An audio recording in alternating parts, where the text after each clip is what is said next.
Hi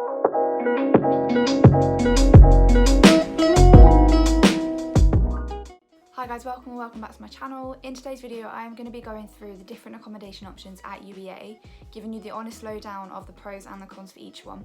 And then at the end of the video I will be going through examples of which accommodation I would choose in different situations. So I know that if you've applied to UEA then you'll be finding out your accommodation really soon, and the purpose of this video is not to make you worried if you've chosen a certain accommodation and then you think, oh no, I wish I'd have chosen something else. But I know that before I started uni I wanted some sort of expectation of what my accommodation would be like.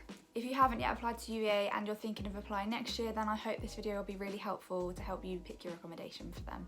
So before I start, just a small disclaimer that obviously everything I'm talking about applied from my first year and as far as I know still currently applies. But if you're watching this video a few years down the line, then just bear in mind that obviously things could have changed in that time. So let's get on with the video. All campus accommodation at UEA has the bills already included in your rent, so that includes your water, your electricity, heating, everything. So I think an obvious place to start would be the accommodation that I stayed in during my first year, which was Barton House. Now when you choose your accommodation at UEA, Barton, Hickling and now Crome are all put together in one bubble, so you have to choose those and then you could get put in any of those three. Hickling and Barton are exactly the same and Crome is pretty much the same, just slightly different in terms of the interior. Let's start with the pros. So to start off with, Hickling, Barton and Crome are the newest accommodation on campus at UEA.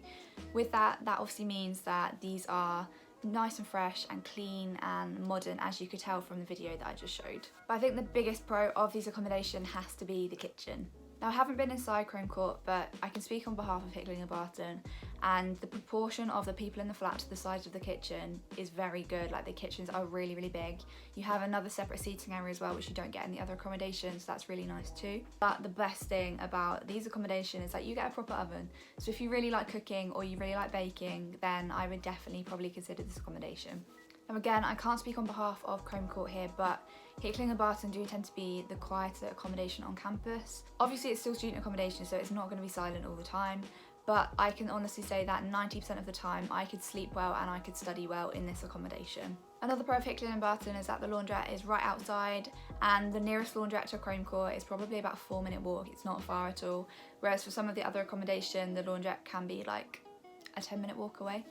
And the last pro is that even though Hickling, Barton and Crome are slightly further away from the main part of campus, they're really close to the Tesco Express, where you can actually do a week's worth of shopping. I was quite surprised by that. They're also really close to the sports park as well. So now let's move on to the cons, and the most obvious con has to be the price, because currently Hickling, Barton and Crome are the most expensive on campus. For me, having an oven and a nice new room was worth the extra money, and I was willing to work more in my gap year to be able to pay for it. But it's just up to you to weigh up the pros and the cons to then see if the price is worth it. So as I said, Hickling, Barton and Crome are really close to the Tesco Express and the laundrette, but a con would be that they are slightly further away from the main part of campus, but I'd say it was only about an extra 3 or 4 minute walk, if that, so it's really not that much further out. Now this last one is a little bit of a stereotype, but I did experience it from my first year, and I know other people who experienced it from their first year as well, and that is that if you live in Hickling and Barton, you're more likely to come across people living there who are slightly entitled or don't really know or respect the value of money. And of course I want to emphasise this might not happen with you, it doesn't happen all the time, but that is one thing that I definitely came across. Just want to make it really clear though that I still made some really good friends in my accommodation. There were some really lovely people, and it is only the minority that are like that, so don't let that put you off too much.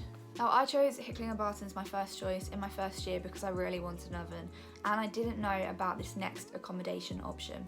But there is another option which will give you an oven, and this is Ensuite Campus Plus. Now I didn't really know enough about this to put it as one of my first choices when I applied, because I don't think it's advertised enough. In my first year at university I worked as an accommodation representative, and I was always amazed by the amount of people who hadn't even heard of this accommodation. So again, I will start with the pros of this accommodation, and the first pro definitely has to be that these rooms are like Hickling and Barton. They are the same sort of layout because they've just been refurbished, they are just slightly smaller.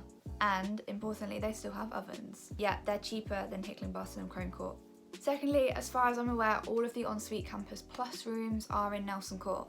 This means that you're literally close to everything. You're close to the lecture theatres and the library and the student union and literally everything on campus. You are in the centre of campus. Lastly, as I said, you still have an oven, yet it's cheaper than Hickling, Barton and Crome. So what about the cons? Now obviously I didn't live here, so I can't make any assumptions, but if I was a fresher again, then one thing I would be considering is that if it's on the centre of campus, there's going to be more traffic. Is that going to mean that it's noisier? Now, to be honest, I don't think so, because the rooms are so well insulated, but that's probably one thing that I would be asking a student on an open day. Secondly, as it stands, this accommodation is not available for medicine or healthcare students. I'm not really sure why, but that is a bit of a pain for some people. And the only other con that I can think about is that there are less rooms for Ensuite Campus Plus than there are for Hickling and Barton or normal Ensuite Campus. So perhaps if you put it for your first choice, you might be slightly less likely to get it as your first choice. So next up we've got Ensuite Campus, and Ensuite Campus includes a number of buildings around the site, most of which are pretty central to the centre of university. That makes no sense. Most of which are fairly near to the centre of the university. So again, I'll start with the pros, and first up, Ensuite Campus holds the largest number of rooms compared to the other accommodation types. Next up, generally Ensuite Campus rooms are fairly near to the amenities on campus. Constable Terrace is slightly further away, but then that's nearer to the library, and it's right next to the Sainsbury's Centre. The Sainsbury's Centre is UBA's own on-site gallery, and that overlooks the lake, so the cafe in there has a really beautiful view. Price-wise, Ensuite Campus is fairly middle of the road, so in terms of finance, it could be a really good option because you still got the ensuite. So let's move on to the cons, and firstly, Ensuite Campus rooms aren't quite as new as some of the other rooms on campus, such as Hickling, Barton and Crome Court. So with that obviously comes the fact that they will be slightly more worn, so the bathrooms, for example, are slightly older and more worn than some of the other accommodation. Secondly, and this was a game changer for me, the kitchens don't have ovens. Well, they have like a microwave oven, but not like a proper oven, and they're just quite industrial looking. They're just not quite as aesthetically pleasing. It doesn't matter to some people though. When you choose Ensuite Campus, you could then get put in any of the any of the buildings around campus, but they're fairly standardised, so that shouldn't really matter anyway. So as well as Ensuite Campus, UBA also offer Ensuite Campus twin rooms, which is where you share a room and a bathroom with one other student. There are literally bunk beds in the room, which I personally find quite strange, but it follows more of like the American university vibe. So as always, let's start off with the pros. Firstly, these rooms are much cheaper than Ensuite Campus rooms. Secondly, they are still in the same building as the normal Ensuite Campus rooms, which means that they are still close to the amenities, apart from 2 rooms I think which are in the university village. There are still 2 desks or 2 desk spaces in the room, so you still have as much space as what you would have if you were in a single room. Now you could look at this as either a pro or a con, but if you are considering having a shared bathroom accommodation, then this option could be really good because you're only sharing with one other person rather than your whole flat. So I think the cons are fairly obvious. Obviously sharing a room and a bunk bed for some people just isn't for them, but I think if you know this isn't for you, you're not going to consider this accommodation anyway.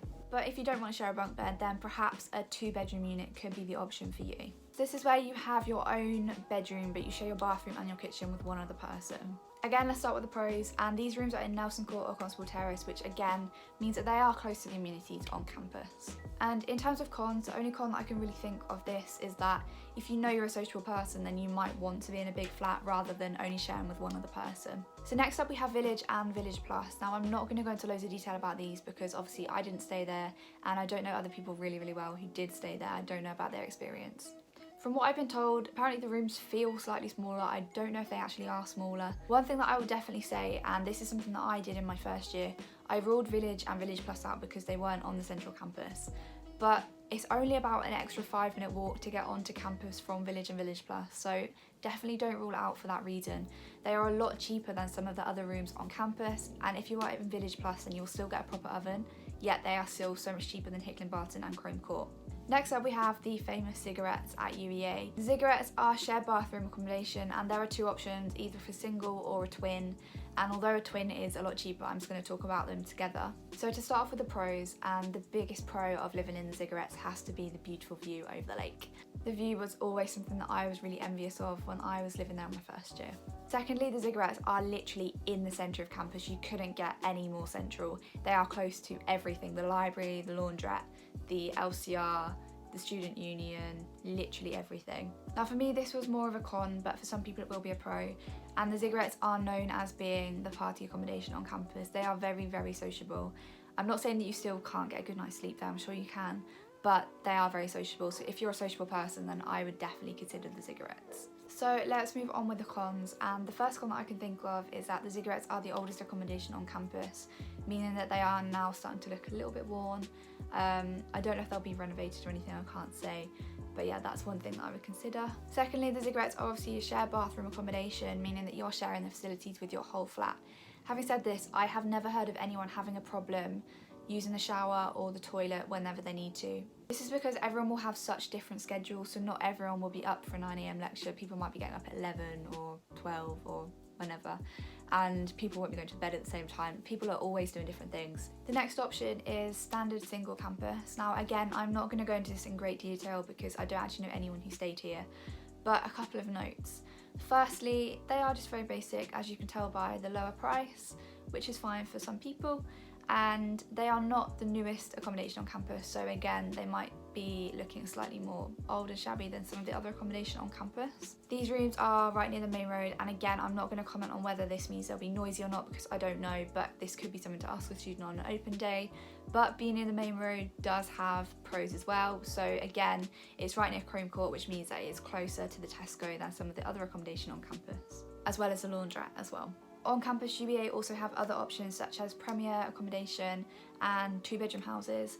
I'm not going to speak about these in this video, but there is more information about those on the UBA website if you want to take a look. So how does UBA decide who it's going to have which room? Now, because I worked as an accommodation representative last year, I do have a little bit of inside knowledge about this. Firstly, UBA introduced for my year the option to have a quiet room or a low alcohol room. So I would suggest that the first thing they're going to do is look at everyone who has chosen these options. Once they've done this, UBA aim to have a mix of different people in each flat. So they will look at people's courses, people's social background, anything like this, to try and mix different sorts of people into the flat to get diversity. Now, there is no actual written rule to say that you have to live on campus during your first year just because most people do, but I would definitely suggest that you do live on campus for first year. I feel like it's so much easier to make friends, and you know that if you've been on a night out, you're always going to have people to walk back with because most people do live on campus. But of course there are other options, so you can live in a house, you can live in some of the accommodation in the city which is owned by separate companies, and for some people this does work out better, so just make sure that you are choosing the right accommodation for you. So just to finish off, I'm going to go through some different examples of different situations and say which accommodation I would choose based on that personality type. So firstly, let's say that I was a student who really liked to socialise, I loved going on a night out, but I wanted to be really close to campus so I could get up late and still get to my lecture on time. In this instance, I would definitely choose either a single or a twin Ziggurat because, as I said, they are more sociable than some of the other accommodation on campus, and they are central to literally everything. You can get anywhere fairly quickly. Okay, so next up, let's say that I was a really quiet student who didn't like big groups of people. I ideally wanted an ensuite, but I was on a really tight budget. In this instance, I would probably choose an ensuite twin shared or a 2-bedroom unit. This is because if an ensuite room is too expensive, then these could be the next best option because you are only sharing with one other person. So next up, let's say that cost wasn't a boundary at all, but I wanted to be right in the centre of everything going on campus. Firstly, I'll say that none of the accommodations are really far away, so definitely consider all of them. But if I did want to be right in the centre, then I would either choose the Ziggurats or Ensuite Campus Plus because they are literally in the centre of campus. Maybe Ensuite Campus as well because they tend to be closer. You're not going to be really far away, but whatever accommodation you choose, you're never going to be more than about a 15-minute walk from wherever you need to go. So how about if I loved baking but I couldn't afford the most expensive accommodation on campus? In this instance, I would choose either Ensuite Campus Plus, Village Plus, or even a 2-bedroom unit because all of these accommodation have convection ovens. So last up, how about if I was a healthcare student and I really wanted an ensuite room on campus? In this case, I would definitely consider Hickling, Barton and Crome Court if I could afford it. Otherwise, Ensuite Campus, because Ensuite Campus Plus isn't available to healthcare students at the moment. But I still would say don't rule out Village and Village Plus because if you're a healthcare student, you're likely to be at the hospital, and I feel like it could even be quicker to get to the hospital from there than from campus. So as always, I hope that video has been helpful. If it has, don't forget to give it a thumbs up and hit the subscribe button, and I really hope to see some of you at UEA very soon.